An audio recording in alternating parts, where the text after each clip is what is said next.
Using my workbench here to cut a few pieces. I got two cut. I got two more to cut. I a little screwed up on the end on this one, but otherwise they're going pretty good. And I meant to come out here a couple minutes ago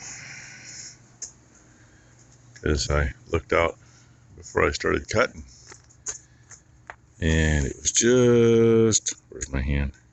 There's my pencil. Right through there was just barely starting to turn red, and you couldn't see anything else.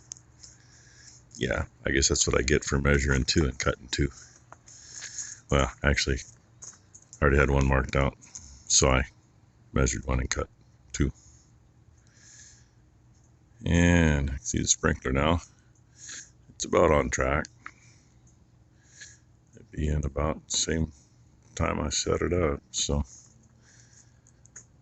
And what I suppose here in a couple hours, Ty will be here with a welder, but she's not bringing the argon tank, so I got to run to town and get a full one. Yeah, that's all right. Just means that I leave all this stuff out anyway, because I'll need my gauge and hose to hook up to Maury's welder. But at any rate, I can still do this while I'm sitting here. Then I got to clean that mess up over there because I need the drill presses. I got 2 1-inch holes to drill in every one of these. Well, there are going to be 4 of these, so I'm going to have 8 1-inch holes to get drilled. And then probably run a reamer through them. Make sure they are to size. It's a whole lot easier than hitting them with a die grinder later. But at any rate, yep, that's what I'm starting my day doing. Come out to get a bottle and look across the road, and 2 of them planting right here. And there you go. Those are the cows that belong to the guy that's got the shop we get our supplies from anymore. And I don't know if both those are, yeah, maybe they're not from the same outfit. But I'm thinking it looks like they may be, if they're in the same field or not, but it kind of looks like they are. Oh well. Get home and get a bottle hooked up to the welder, get a traveler going and get the other one moved. But I thought, geez, look at that, another tractor going through, going around the roundabout. Got one with a cultivator there when I come over. Love what you follow on the road. He pulled out at an intersection about 4 miles ago. He could have waited. There wasn't nobody behind me, but you know, I had to pull out. We did 20 miles an hour for a little bit. I wish he'd have stayed at 20. If you just saw what flew by, I'm not sure what he's got. It almost looks like cardboard, but it might be little plastic squares, like 4-inch square. Yeah, he hits 45 and they start blowing. And the stupid thing is, he's got a tarp and he didn't use it. Dumbass. I mean, it's too bad a cop don't see him because he wouldn't get a ticket for it, period, especially where he has a tarp and didn't use it. So there's about almost 5 miles of highway that's got those things probably every 20 feet. Yeah, gotta love it. Kind of like the idiot I met up here a couple miles on my way up. Couldn't figure out why I was seeing red. It's like it was smoking, but it was red. He had bark dust in the back. No tarp, no tailgate, just side racks and stuff toward the front. It was just a flowing out the back. Yeah, gotta love it. Well, I ground a bunch of crap off of there. That'll take off after I'm done. And believe it or not, I don't know that it's stuck really good right here. You can see a mark across there. But through here, it appears to be actually stuck pretty good. And this other side appears to be stuck really good. And learn something all the time. Always learning. You know, I've got my cheap, easy, wasn't cheap, but way less expensive than it could be. Scratch start TIG, which means in order to get the arc, you actually have to, like using a regular stick machine, you have to touch the tungsten to the material to get the arc, and when you pull up, it should go bzzz, keep going. Well, apparently on mild steel, this is what I've found out this morning talking to more people. Mild steel, that's fine. Works great. Scratch start does not work so well on aluminum. They say, yeah, it pretty much requires the high frequency start to initiate the arc, and once you do that, the arc will hold. My problem was getting the arc to hold. I could get it to spark, but I could not get it to really run, and the couple of little times I did happens to be what is more or less stuck. So, Ty brought that out this morning. I went and got another tank. It happens he didn't have 155 cubic foot. That's a 240, I don't know, something like that anyway. So we upgraded tanks. I got that, and I picked up some flap discs, brand we've never used before, and swapping tanks plus the material in them. The material in them costs more than the tank swap, I think. So I'm not going to argue about that. And one way or another, I guess we're going to probably put the old setup back on that welder, so we've got it. And I don't know if I can find it. We used to have a piece that was added onto the back where the tank goes. Had two little casters on the back to hold the other tank. So I think that's what we're going to do at some point. Got to get stuff down here, see what it looks like. It seems to me the coating on part of it was falling apart. The outer layer. So I don't know if it's worth taping up or getting new or what, but at any rate, I'm going to zap this together. I'd set you up to do it, but yeah, I don't want to ruin my phone. I'd have to set you clear back there and zoomed in all the way, and you ain't going to see nothing anyway. So I'm going to zap it. Yeah, I'm back already. That was quick, right? Turned my gas on, turned this on, decided I would check my flow to make sure it was where it should be. So I came over here, and it flowed right at between 25 and 30, which is where it should be. Took 2 steps away, the diaphragm in that son of a bitch just blew. So, looks like I'm going to take that one off because that has an adapter for the CO2 tank. It'll go directly onto argon. Yay! You don't want to know the other words that are in my head right now, and that I already said. There it is. That's what $73 gets you. I didn't realize I started to take that apart, and no, hell, that one screwed right on there, so I got extra fittings for later. And it did its job again. That one looks really nice. This one looks okay, but keep in mind, this is the one I blew through TIGging, so that's contaminated crap that, I just didn't get rid of.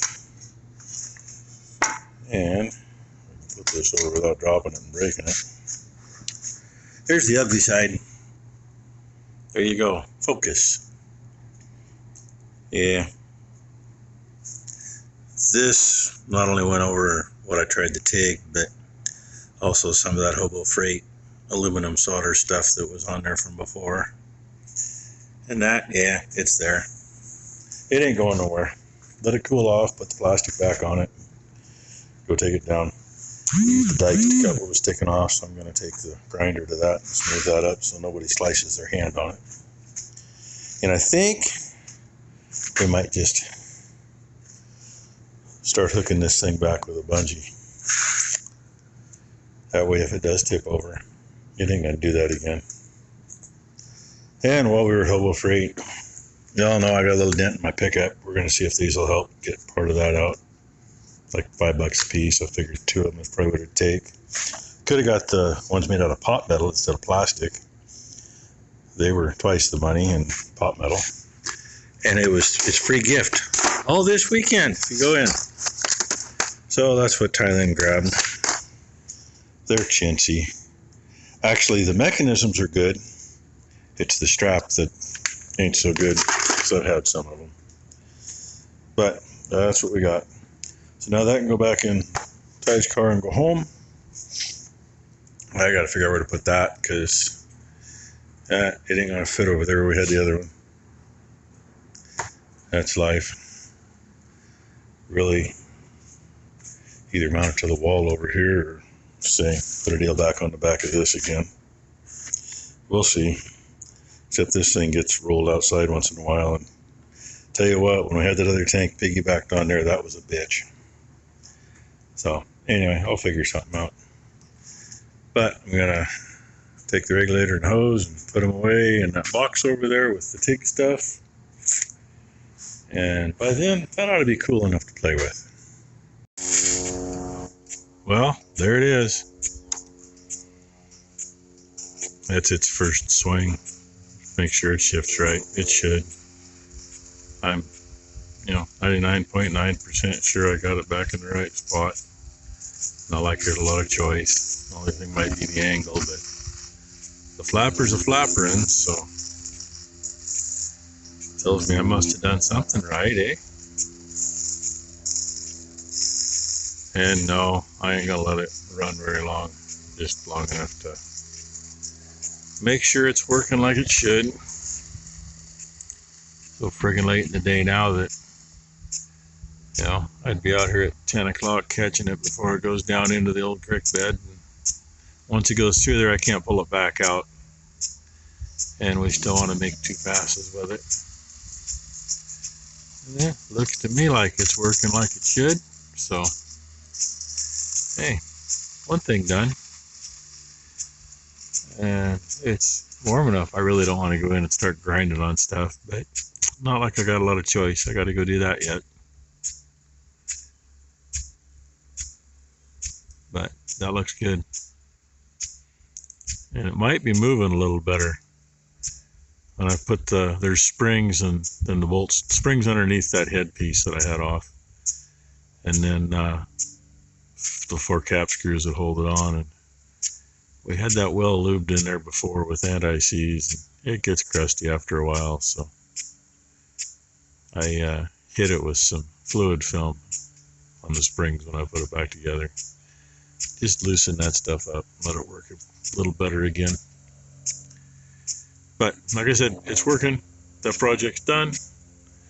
Hopefully Ty can take that welder home and I won't have to have it again. I forgot to mention earlier, we came to move the Traveler. There was at least a dozen killdeer in here. At least.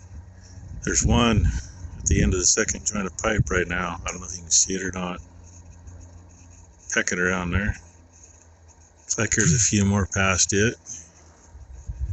Yeah, I think I see about a half a dozen at least. Haven't seen them for a while. But anyway, that's going. And I think this winter we'll pull the guts out of that turbine and put new bearings in it again. Let's see if we can figure out how to keep the water out of there, because the factory seals aren't real good. And I don't know that you can get the damn things anymore. So, and I'm going to let that little one run. I'll shut it off at supper time or so. It'll be at least part way in, then it'll be more manageable in the morning, I guess. And hopefully this one is in sooner than it was today. I got it going about 10:30 yesterday. So it should have been in at 10:30. And before I left for town, I had Ty come out and kick it in the butt. And she sped it all the way up and we moved it at 1:15. No, 1:45, excuse me. So that's getting too late in the day. I want it sooner than that. I had her speed it up so it didn't overwater this draw, and we'll probably do the same thing in the morning too. We don't need that much water in the draw. It just kind of goes right on down that way. And the cows decided they're out of pasture on that little piece, so they're SOL till probably day after tomorrow. We'll go back on this piece. You make a mess. You don't want to roll around in that shit. That'll go through your clothes and poke you, and and make you unhappy.